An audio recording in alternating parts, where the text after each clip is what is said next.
This is EBC Sports International. This week's stories. Big Ten tournament comes to Madison Square Garden. Rory McIlroy wins Arnold Palmer Invitational for his first PGA title in 18 months. Juan Martín del Potro shocks Roger Federer to win the ATP Indian Wells tournament.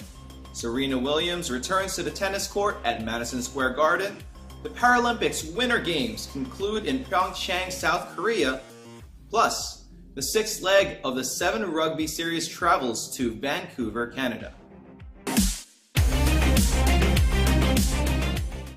Hello everyone, I'm Ken Cruz, bringing you sports news from around the globe.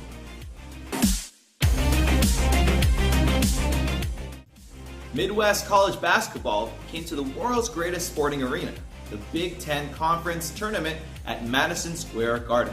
EBC New York correspondent Tenny Sumagi reports. The Big Ten Championship is here at Madison Square Garden. Will Michigan defend their title, or will Purdue heat things up? It's Midwest basketball here at the Garden. The Big Ten Conference Championship between the Michigan Wolverines and the Purdue Boilermakers. One team, one winner, one automatic bid to college basketball's big dance.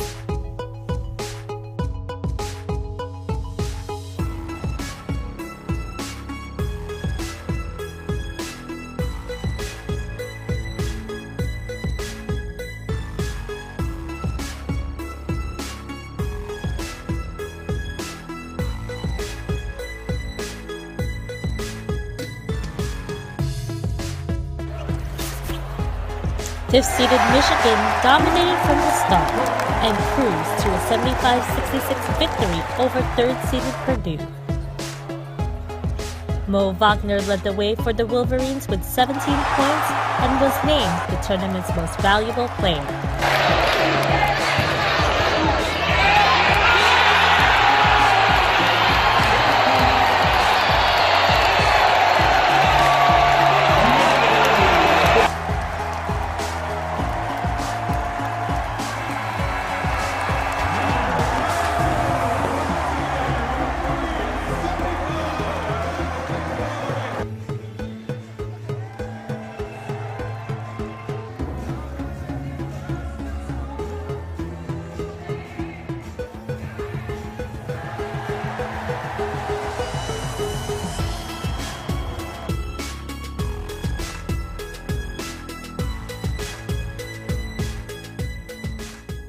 Congratulations to Michigan on defending their Big Ten title. Reporting from Madison Square Garden, I am Tenny Samagi, and I am 1 with 25. Thanks, Tenny. In golf, Rory McIlroy won the Arnold Palmer Invitational in Miami, Florida on Sunday. Rod De La Paz reports. Rory McIlroy won his first PGA Tour title in 18 months, firing an 8-under 64 in the final round to defeat the American Bryson DeChambeau by 3 strokes.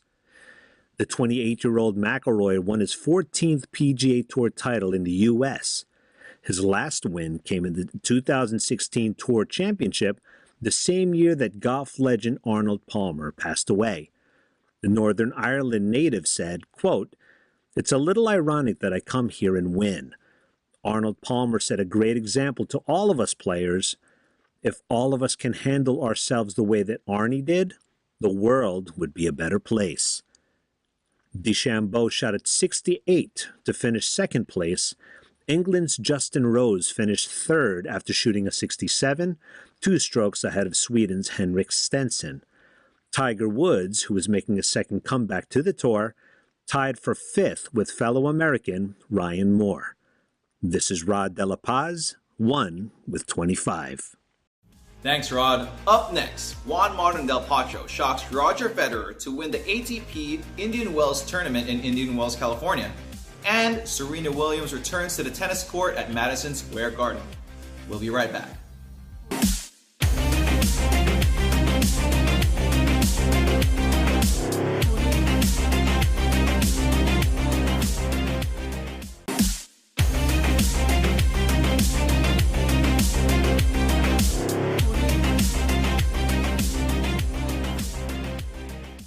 Welcome back. This is EBC Sports International. In tennis, 2009 US Open champion Juan Martín del Potro defeated world rank number 1 Roger Federer to capture the ATP Indian Wells tournament on Sunday in California. Del Potro won 6-4, 6-7, 76 to extend his winning streak to 11 matches and handed Federer his first loss of the year. The Argentine defeated the 20-time Grand Slam champion for his first ATP Masters Series 1000 title. "It's difficult to describe in words," said Del Potro.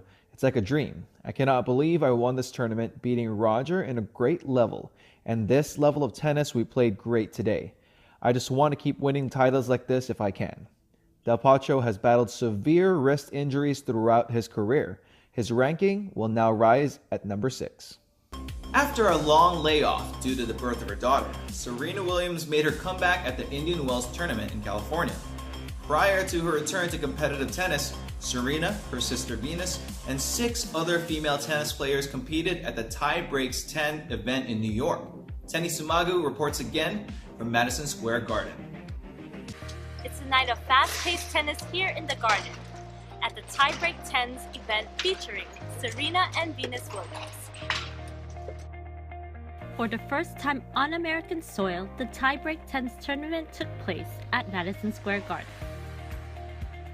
A night of non-stop tennis action from 8 world-class female tennis players battled for the grand prize of $250,000. Alina Svitolina from the Ukraine beat Shuai Zhang from China in the electrifying finals.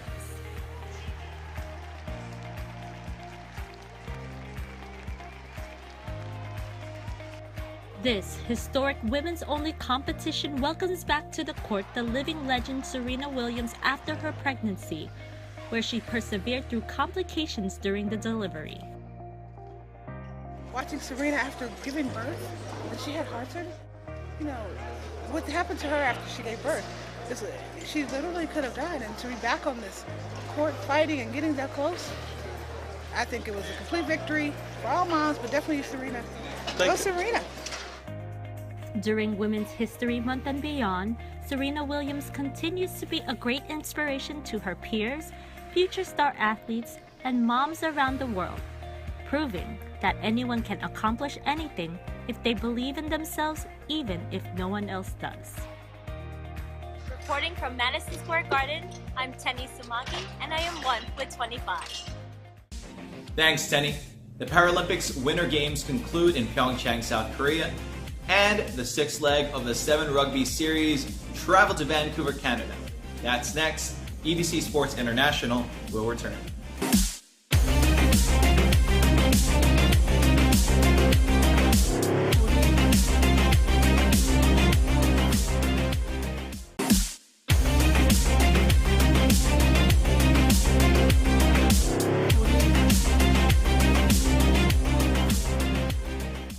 And we're back. This is EBC Sports International. I'm Ken Cruz. The 2018 Paralympic Winter Games concluded in Pyeongchang, South Korea, with the closing ceremonies paying tribute to the late British physicist Stephen Hawking. The closing ceremony's theme was entitled Passion Moves Us, featuring different South Korean artists and the British classical crossover group Int'L. An important tribute to Stephen Hawking was also showcased. Hawking died on March 14th and suffered from amyotrophic lateral sclerosis, otherwise known as ALS, since the age of 21. On Saturday, Oksana Masters won the 5K sitting cross-country event for the United States, her second gold medal at the Games. Masters was chosen to be the flag bearer at the closing ceremonies. And 3 is a charm for the U.S. men's sled hockey team.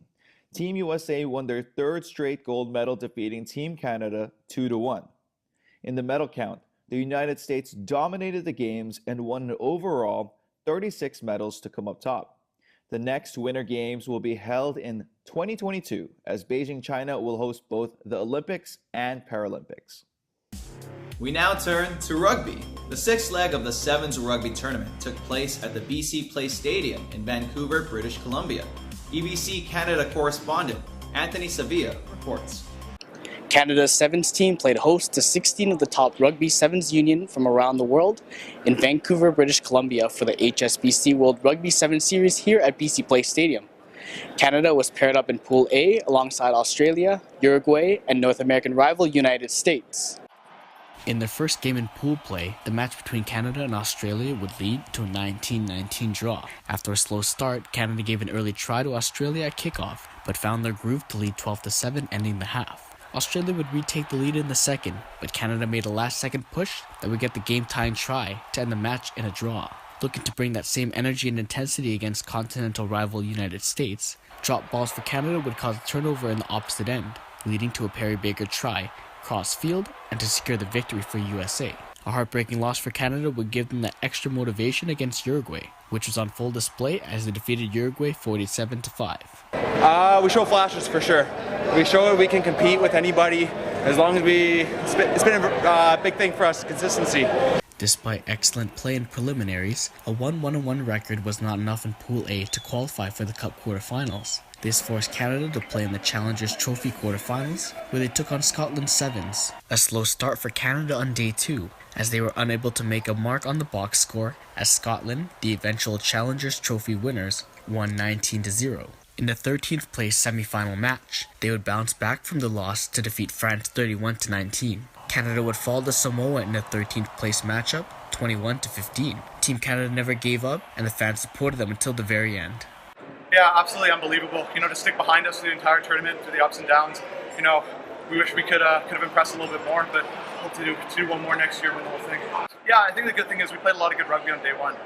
Close with USA, close with our tied Australia as well, and they're at the top all the time right now. Vegas won last weekend, so knowing that we can play at that caliber is great. Just repeating it and getting that mental adjustment. Canada will head back on the road for 2 more tournaments in Asia in Hong Kong and Singapore, with hopes of qualifying for the 2018 Rugby Sevens World Cup in San Francisco, California this summer. Reporting for Eagle News Canada, I'm Anthony Sevilla, and I'm 1 with 25. Thank you, Anthony. That's it for this week's EBC Sports International episode. Thank you for watching. I'm Ken Cruz, and I am 1 with 25.